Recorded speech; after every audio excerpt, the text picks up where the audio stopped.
Bonjour et bienvenue dans une nouvelle vidéo sur Français facile et clair. Aujourd'hui, nous allons découvrir ensemble une nouvelle leçon d'orthographe, le genre et le nombre des noms.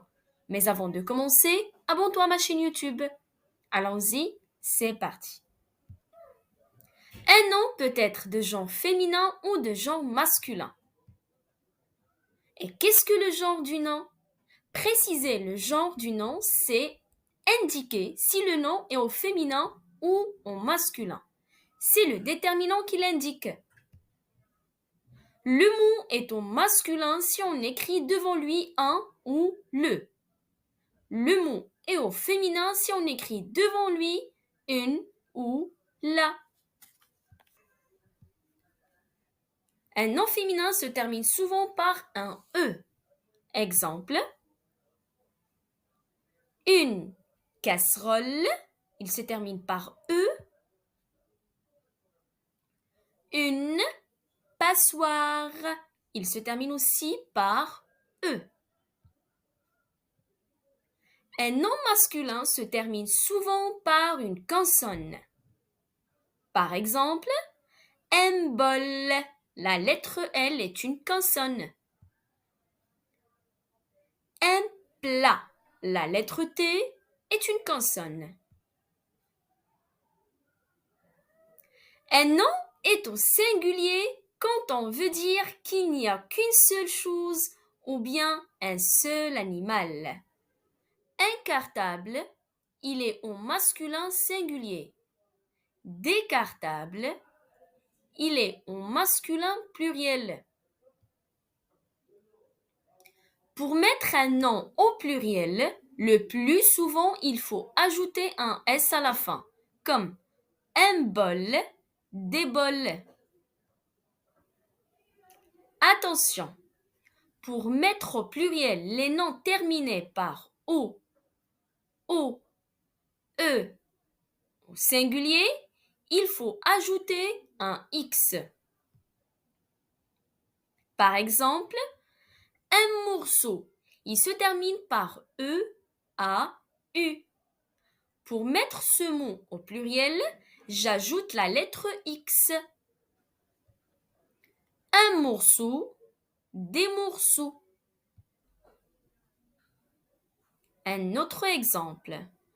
Un feu, c'est un nom qui se termine par EU. Pour le mettre au pluriel, j'ajoute la lettre X. Un feu, des feux. Le troisième exemple, un noyau, il se termine par AU. Pour le mettre au pluriel, j'ajoute la lettre X. Un noyau, des noyaux. Exercice d'entraînement. Classe ces noms en deux colonnes. Un ballon, une lampe, ta sœur, mon tablier, cette robe, le magasin. Alors ici, nous avons un tableau de deux colonnes. Je dois classer ces noms dans la bonne colonne. La première colonne, les noms en masculin. Deuxième colonne, les noms qui sont au féminin. Donc ici, on va préciser le genre des noms. Le premier mot, un ballon. C'est un nom masculin parce qu'il commence par un déterminant un. Un, c'est un déterminant masculin. Le deuxième mot, une lampe. C'est un nom féminin parce qu'il commence par un déterminant une et il se termine par E. Suivant, c'est ta sœur. C'est un nom féminin parce qu'il commence par le déterminant ta. Et pour plus d'informations, veuillez regarder la leçon des déterminants. Je vais la mettre en haut de la vidéo. Le mot suivant, mon tablier, c'est un nom masculin. Pour bien travailler cet exercice, mes pauses. Le mot suivant, c'est cette robe. c'est un nom féminin. Et le dernier mot, c'est le mot le magasin. Bien sûr, c'est un nom masculin parce qu'il commence par un déterminant masculin, le. Un deuxième exercice. Dans cet exercice, on va préciser le nombre des noms. La question. Classe ces noms en 2 colonnes. Nous avons 2 colonnes. La première colonne, les noms qui sont au singulier. La deuxième colonne, les noms qui sont au pluriel. Un marteau, du pain, les murs, ces bateaux, ma trousse. Bien sûr, c'est un exercice qui est très facile.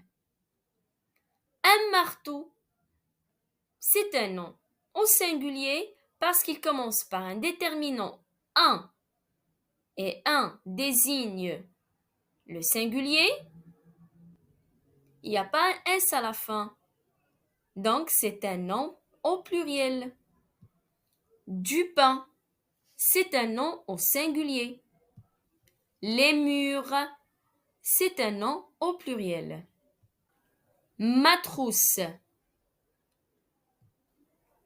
est un nom au singulier. Ces bateaux, c'est un nom au pluriel parce qu'il se termine par un X. J'espère que vous avez bien compris la leçon. À la prochaine!